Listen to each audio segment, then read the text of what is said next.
said about people with this tendency today. If they rectify their musical tendencies to suit the music to their soul, then their talents would not be wasted. They would be even much better employed, inshallah. His last question is on beggars. He says, the Holy Quran says, give to those who ask. Nowadays in London there are many professional beggars, but there are also many who are in need, but it is difficult to distinguish between the two. Is there any benefit in giving to anyone who asks you when... The benefit of doubt should be given to the beggar, not to yourself. If you cannot judge the right beggar from the wrong beggar, and you abstain from giving anything, then you acquire the benefit of doubt for yourself. If you don't know who is the right beggar from the wrong one, give to both. Because in the sight of Allah, the spirit with which you give your money will be accepted by Allah, because it will be no fault of yours if you give it to the wrong beggar. I remember when I was in London, sometimes there were people sitting with bowls before them, begging for something, and I had no idea what they were using it for. I gave some money to a beggar, and by the side of where he was sitting there was a pub. He immediately ran towards the pub. So I had no idea how he would employ that money. So that was no fault of mine. Please. The next questioner is Ms. Elena Browning, who is a Muslim. She works as care in the community. I think she's on the ladies' side. Please. Can people with mental illnesses expect to get help from praying namaz as salat? And she adds a comment, I have gained great help from my faith with mental and emotional problems. This question is too general for me to answer. People with mental illnesses should be rightly advised after the analysis of their illness. And in every case, I think prayer can be helpful. Thank you. This is the last question I have at the moment, Hazur. It's from Mr. Bashir Bagelu, who is from Mauritius, an Ahmadi. Bashir Bagelu, yes, please. On the 13th of August this year, there will be an eclipse of the sun. Could Hazur comment on the effect of this eclipse? No, I can't.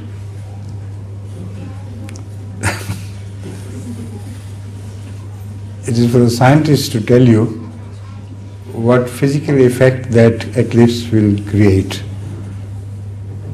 From the religious point of view, I don't see there can be any effect of that eclipse, because the eclipse which has been mentioned by Rasulullah Sallam as a sign of the truth of the Mahdi is not of the sun alone, but it is the eclipse of the sun to mention together with the eclipse of the moon, and both eclipses have been mentioned to have occurred during the month of Ramadan, and special dates of those eclipses has also been given.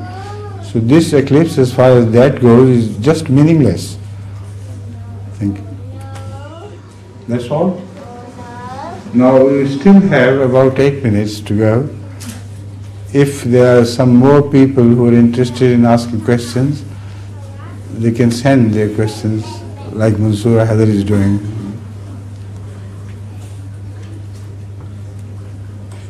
I have to apologize for the pronunciation. I think it's Ulster?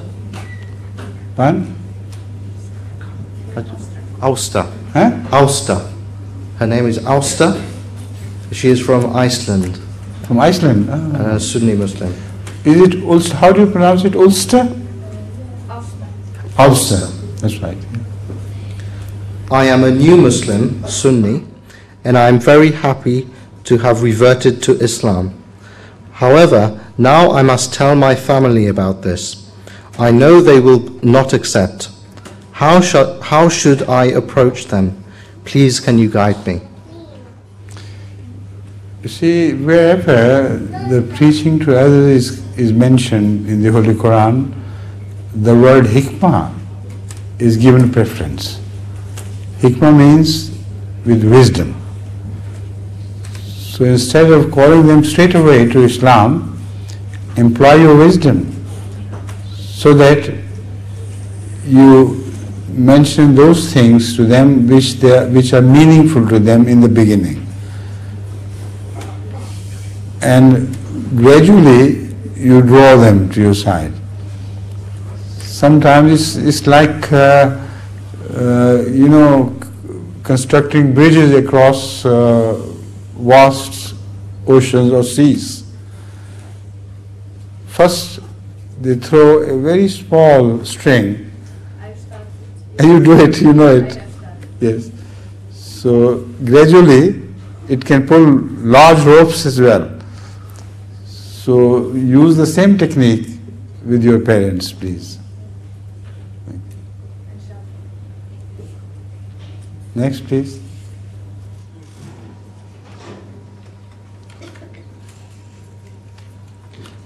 From Mrs. Sauda Ndadai again. Were all prophets before Prophet Muhammad ﷺ Muslims? Muslims? Yes. They were all Muslims, in the sense that they had completely submitted to the will of Allah. And peace ensued from them towards mankind. And that is the true meaning of the word Muslim. One who submits to the will of God and one who creates peace among his fellow human beings. He is a true Muslim. So as such, all the prophets should be called Muslims. But the technical name of Muslim was not employed regarding them. That occurred only when Rasulullah ﷺ appeared, because he stood as a symbol of the final, complete definition of the word Muslim. Right? Any other question? This friend is writing a question. Pardon? This gentleman is writing a question. Achha, okay, yes. Oh. That's right. So very little time is left. Yes. We can call it off because no more questions left. Thank you very much for this very interesting session. But I think this meeting has told me the story which is not told by your reports. Mauritian Ahmadis living here are doing very little tabligh work in England. If they had done it, today I should have seen a very large number of Mauritian non-Ahmadi Muslims, Christians, etc. But instead of them, I see mostly the Muslim Ahmadis. And the purpose of this session is not to collect Muslim Ahmadis. For them, I have a separate session of question and answers in French. And they can benefit from that. So in future, if you have to have this program, very useful program otherwise, to continue, you better put it in the right order. That is to say, tell every Mauritian Ahmadi here to start preaching to other Mauritians. So much so that they should become interested in learning more about Ahmadiyya.